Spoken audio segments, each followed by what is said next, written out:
So, YouTube family, let's talk about overrated quarterback Terry Bradshaw attack on Shedeur Sanders and Deion Sanders. Fifth rounder getting all this. So Shedeur. Oh, why is the fifth rounder getting all this attention? Why? You tell me. Or you tell me. Why is it? Because I'm not the one that drafted him. I mean, why would Cleveland took Gabriel? I love Gabriel. I like him a lot. I wouldn't have taken Shedeur. Let somebody else have that problem. Now you got to deal with his dad and everything else, and you got 2 speeding tickets, and I don't see it. You know, he doesn't shake my tree. So, yeah, I don't care. I don't care what he does, where he goes, and if he goes somewhere else or whatever, or if he beats out Gabriel and plays well, I'm the first one to jump in and go, boy, pretty. What's wrong? Yeah, what's wrong with being wrong? Fifth rounder. That's right, YouTube family. We're going to talk about this with receipts and get into it because you're probably sitting down like me. What was that about? Why is he so angry? We'll break that down. I've been broke so many times, I don't know what to believe. Mama say it's my fault, I wear my heart on my sleeve. Niggas bless up on my...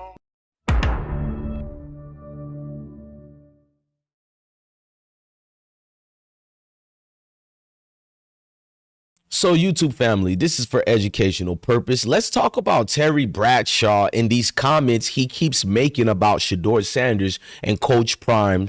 You know, that has nothing to do with football. And let's be real, people aren't dumb. Fans see the patterns. They see the double standards, and they see that Terry Bradshaw has never provided one solid football reason for the level of dislike he throws towards the Sanders family. Every time he talks about Shedeur Sanders, it's the same thing. Vague criticism, no specifics, no film breakdown, no actual incidents, although he claims Shedeur is a problem, but they never tell you what problem. He paints Shedeur as some kind of problem when reality says the opposite. Shedeur has never disrespected his teammates, never been any criminal activities. Not that you need to reward people for that, because we should not be, uncivilized creatures, but he's never been any of these kinds of problems. He's never done or gone after Dillon Gabriel. In fact, Dillon Gabriel has gone after Shedeur multiple times, and nothing gets othered out or said about it. In fact, he's done nothing but stayed poised, stayed respectful, and stayed focused. So when Terry Bradshaw goes off on air and acts like Shedeur is a diva or this locker room issue, fans have every right to say, where are you getting this from? Show us the receipts. Show us the examples, because the truth is he can't. Those moments don't exist. Meanwhile, he openly says he loves Dillon Gabriel, even though Dillon has been struggling. Dillon has had bad games, bad reads, turnovers, all of it, but Bradshaw still protects him, still prays Dillon Gabriel, still babysits Dillon Gabriel's reputation. And this is why so many fans, including me, bless one, especially online, are saying this isn't about football. It's about something deeper. It's deeper than football. It's bigger than football. So something that's been in Terry's Bradshaw pattern for years. And don't forget about the Mike Tomlin situation. So what am I talking about? Wait, I'll get to it. Go ahead and smash that like button, hit the notification bell if you want to support our platform, because clearly YouTube ain't rocking with us, and that's why you don't get my notifications. So support us. Let's be grass-rooted once again, because I'm going to expose Terry Bradshaw with receipts. Now, work with me before I drop the receipts. Let's look at what Terry had to say one more time so I can finally expose him. Listen one more time what he had to say. Fifth rounder getting all this. So Shedeur.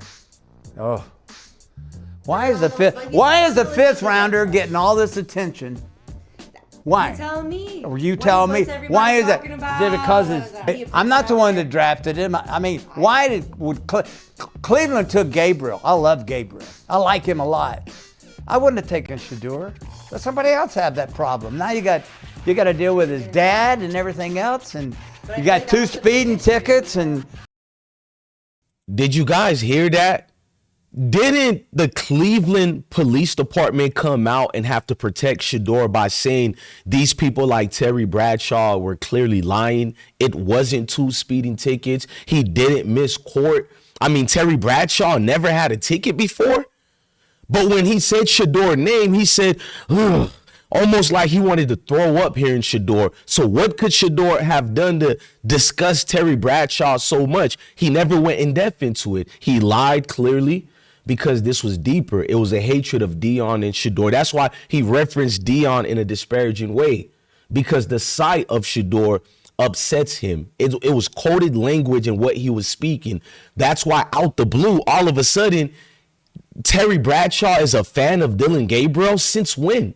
Dillon Gabriel hasn't performed, not even as a 3rd string quarterback. So what would make Terry says he loves Dillon more than Shedeur? And why would he call Shedeur a problem? Shedeur hasn't done anything off field. Shedeur doesn't control the media. Shedeur didn't go to TMZ in the media and say, I need you to talk to me and I need to request an interview. But Terry Bradshaw has been hating guys like us and Shedeur for years. If you watch my channel, I've been exposed to that about Terry. In fact, let's go deeper about one guy he's been attacking for almost 2 decades, and that's Mike Tomlin. Although I don't really like Mike Tomlin, but let's not forget, don't forget, this is the same guy, Terry Bradshaw, who spent almost 2 decades taking shots at Mike Tomlin, a Super Bowl winning coach with one of the best win percentage in the NFL history. He calls Tomlin lucky. He calls him average. He questions Mike Tomlin leadership. And every time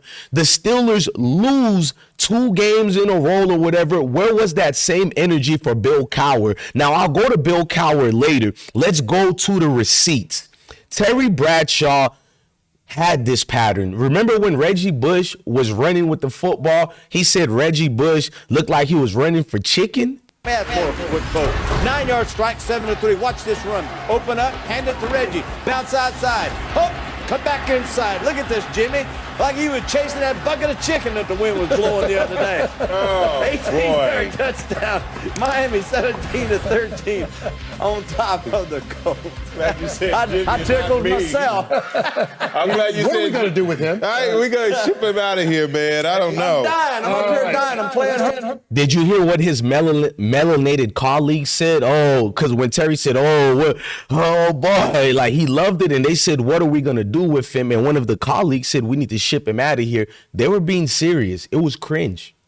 They don't like Terry. Terry has always been open, unfortunately, with his hatred of melanated people. And you're thinking I'm lying, but let's go to the guy he's been bullying, Mike Tomlin, because you know Terry Bradshaw played for the Pittsburgh Steelers. So he doesn't like anything. If you go back to his playing days, there's been plenty of players who came out and about and said Terry is open with his hatred. Everybody know he's part of the good old boys club. Listen to what he's always been saying about Mike Tomlin for years. great coach at all. He's a great coach. Oh, I don't think he's a great coach. Terry, I think Mike Tomlin still needs to prove he's a great coach. Oh, I don't think he's a great coach at all. He's a nice coach, and to me, I've said this. I've said he's really a great cheerleader guy. I don't know what he does, but I don't think that he's a great coach at all. His name never even pops in my mind when we think about great coaches in the NFL. Now the coach. He a cold dude, bruh. That's a savage to the highest degree. A Neanderthal who cannot realize to read the room, because this game of football is only football to them. They don't think of us as actual people with actual feelings. So he goes out and about and calling this man a cheerleader, to the point Mike Tomlin had to respond to this. Players have spoken out strongly disagreeing with comments that Terry Bradshaw made about you. What does that mean to have locker room support like that? You know, I appreciate the support, but criticism and critique are very much a part of our business, and it's an element of our business that as a competitor I embrace. You know, the term great is something that I have a great deal of respect for. I I certainly don't think that my resume to this point reads as great, but very few coaches' resumes read as that at this point. Guys like Bill in New England probably can say that, or Pop down in San Antonio, but I think the rest of us are just working stiffs, to be quite honest with you. Now, that being said, terms like cheerleader guy, to me, maybe fall outside the bounds of critique or criticism. They probably fall more toward the area of disrespect and unprofessional. Unprofessional and disrespectful all the way. One of the few times where I can actually agree with Mike Tomlin. Now, who is this Bill Cowher? He was the previous coach of the Pittsburgh Steelers before Mike Tomlin got there, and I'm an aficionado. When I watched Bill Cowher coaching during this day, he was worse than what Mike Tomlin was. And people would like to say, well, Bill Cowher would have got Mike Tomlin's team to the Super Bowl because Mike Tomlin won the Super Bowl with Bill Cowher's team. And I would sit back and be like, how come Bill Cowher could not win with his own roster? Why did it take someone else to supposedly win with your roster? And they could never answer it. So this is what's beautiful when Chris Carter asked Terry Bradshaw about Bill Cowher. Did you think the coach before him, Bill Cowher, did you think Bill was a great coach? I think Bill came in. Yeah, I think Bill was. I think Bill came in and took over a team that had been struggling. And when you take over for Chuck, and you know, even the Steelers had some good years, really good years, and then they kind of, you know, by their standards, kind of melt. And that's the problem. You didn't call out Coach Chuck. You didn't call out Bill Cowher. But all of a sudden, you calling out Mike Tomlin for doing the exact same thing that Bill Cowher did. Look at their record, ladies and gentlemen. The same exact thing. And actually, Mike Tomlin has an overall better winning percentage. Yes, the great Bill Cowher, who's an overrated coach as well, he could not produce wins during his lengthy time as a coach. I remembered everybody would critique him and criticize him. All of a sudden, you people have a memory issue, and now it's Mike Tomlin, a failed coach who cannot win. Well, he does the same thing in the playoffs as his predecessors, but you're not going to talk about that because it is about race. It's always going to be about that for guys like Mike Tomlin. I mean, Terry Bradshaw. To make it worse, Terry Bradshaw would double down on this. He apologizes to everybody else. Let me show you guys. He did some comments towards Ken Young, who I like this actor, by the way, and during the Masked Singer stuff, he apologized to Ken Young for saying he's from Japan when everybody know Ken Young is actually from Korea. So he'll apologize to everybody else with his open hatred, but with us, he doubles down on us. Doesn't matter how awful and unprofessional he is, and the world just watches. Like fraud. Right. If you, I think it's cheerleader like fraud. Right. If you said that and took that out, people would be like, "Well, Terry's just get." So you did regret it. Yeah. No, I didn't regret it until I actually forgot about it. Mike came back at me, which he should have never done. Right. It's like Dabo. Don't let people know that you get to them. Right. Just blow it off. But he responded. Mike responded. That's recruiting, and that's fine. You know, that's fine. But yeah, I probably shouldn't have said cheer. They have their good old boys club meeting and behave like the thugs they accuse us of behaving like.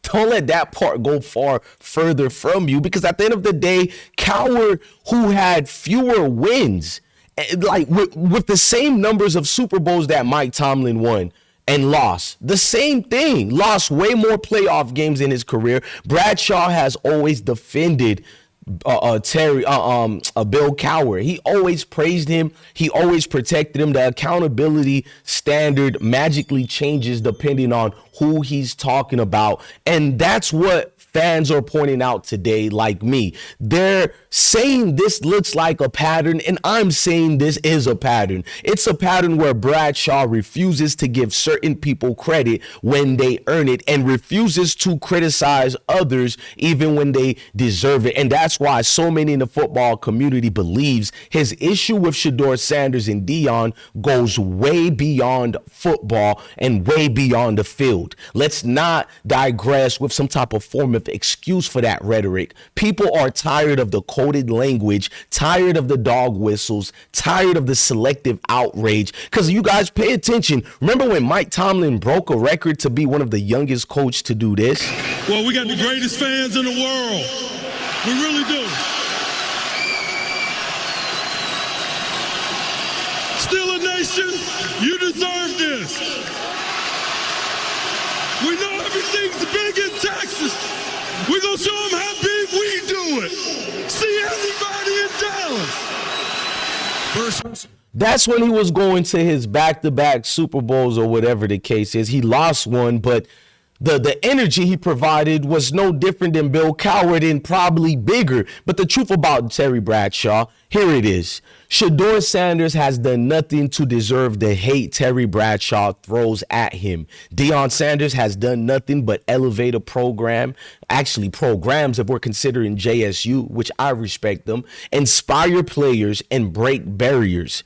And Mike Tomlin has been a top-tier coach for 2 decades. I don't even like the guy, but we have to assess the situation compared to his colleagues and peers. What do you call that? Because if Mike Tomlin is trash by your logic, Terry Bradshaw, and every good old boys club who thinks like you, by your watered down logic, that would mean 98% of all the coaches who's ever coached are garbage by your assessment, if we're being for real. But we know why you say this and who it's really deserved for. We know where this hate comes from. At the end of the day, you don't like us. So why does Bradshaw always seems to have a problem with those guys and guys like us, but never the ones with the weaker resumes? I mean, fans see it, players see it, DJ Bless One definitely sees it, and the interest of the NFL cartel and the internet itself, we all see it. I've provided nothing but receipts. Spare me your goddamn feelings. And that's why this conversation isn't going away. If you like what you've seen today by me and that was created for us and by us, go ahead and hit that like button, hit that notification bell, and also like, share, comment, and subscribe. And if you have a better financial situation, donate and support me as well. But the true donation of support is just by hitting the subscribe, liking this video, and commenting. I'm DJ Bless One, the best one. Love your family, love your kids, and stay blessed. I've been broke so many times.